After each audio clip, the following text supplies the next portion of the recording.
Shalom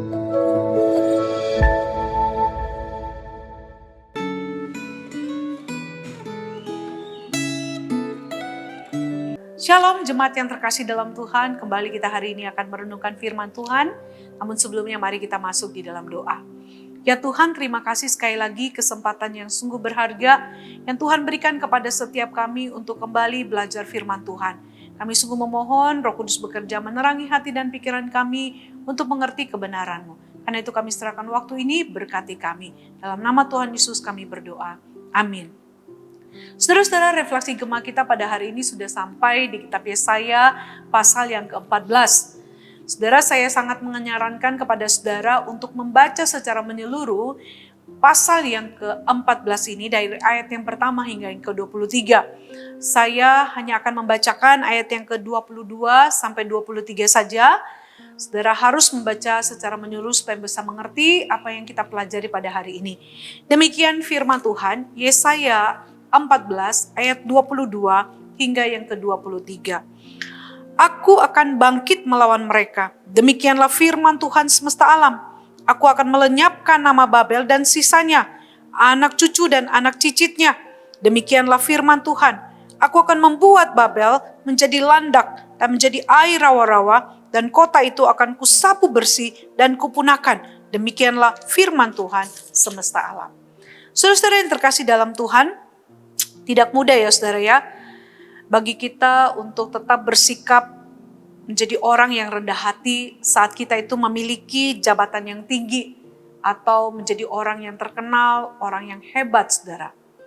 Seringkali penghormatan orang, pujian orang, sanjungan orang membuat kita itu akhirnya menjadi besar kepala dan menjadikan kita menjadi orang-orang yang sombong atau tinggi hati. Oleh sebab itu saudara, sebagai orang yang percaya kepada Tuhan, kita ini sungguh membutuhkan saudara apa yang disebut dengan anugerah Allah. Agar apa? Agar kita ini bisa tetap bersikap rendah hati dan takut akan Tuhan dalam kehidupan kita. Dalam bacaan firman Tuhan kita hari ini, kita menemukan nubuat yang disampaikan oleh Nabi Yesaya saudara tentang Babel. Di mana kita tahu bahwa Babel ini adalah bangsa yang perkasa, bangsa yang kuat, bangsa yang adidaya. Akan tetapi saudara, mereka akan dihancurkan dan jatuh ke tempat yang paling bawah. Saudara bisa lihat di dalam ayat yang ke-11. Nah saudara, kejatuhan Babel ini saudara digambarkan seperti jatuh dari langit. Artinya posisi mereka berada di tempat yang paling tinggi, dijatuhkan ke dalam dunia orang mati. Yang artinya itu adalah satu tempat yang paling bawah. Kejatuhan ini saudara dahsyat sekali dan sangat berakibat fatal bagi mereka, yaitu kehancuran total. Mengapa saudara Babel ini digambarkan sebagai jatuh dari langit saudara?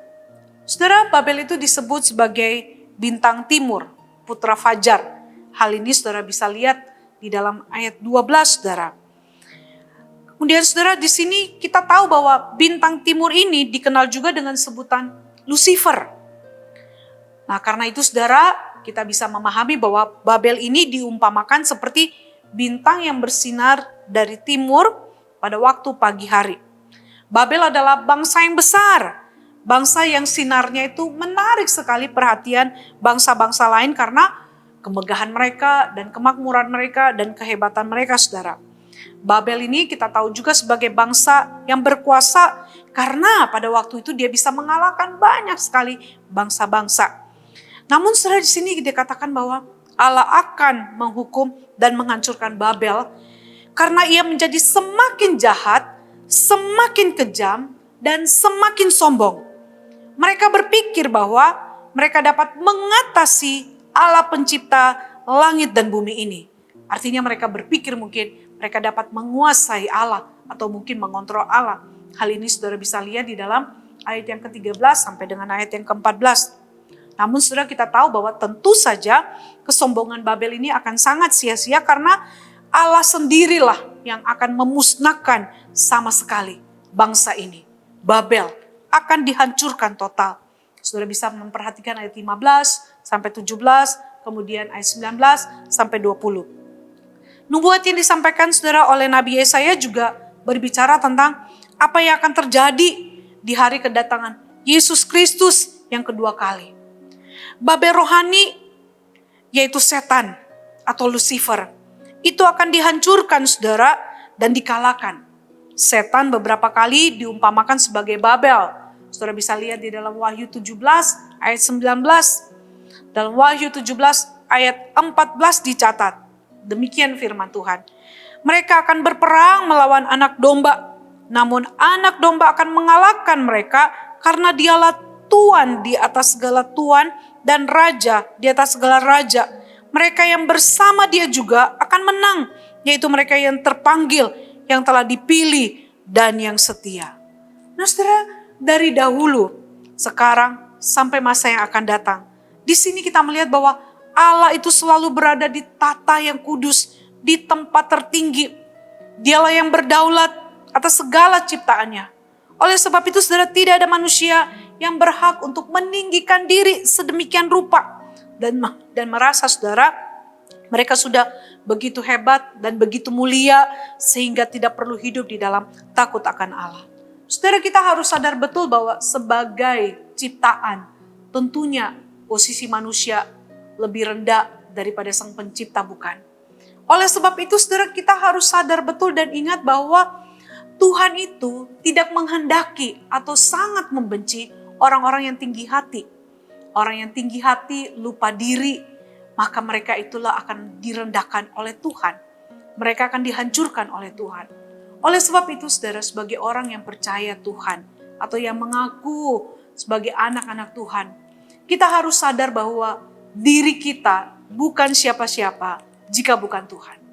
Jika kita boleh menghadapi atau jika saat ini kita bisa saudara mendapatkan posisi tertinggi di dalam pekerjaan kita, usaha kita, kehidupan kita, atau kita mungkin menjadi orang yang berhasil meraih segala sesuatu di dalam dunia ini, ketenaran, nama baik dan sebagainya, itu jelas bukan karena kuat dan gagah kita, bukan karena kemampuan kita, tetapi semata-mata karena Tuhanlah yang memberikan kepada kita.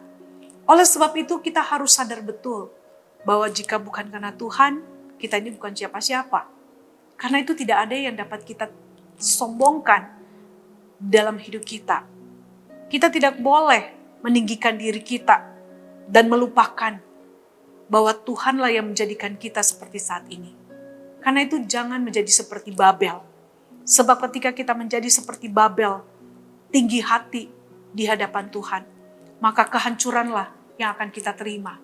Oleh sebab itu saudara, mari belajar untuk merendahkan diri kita di hadapan Tuhan.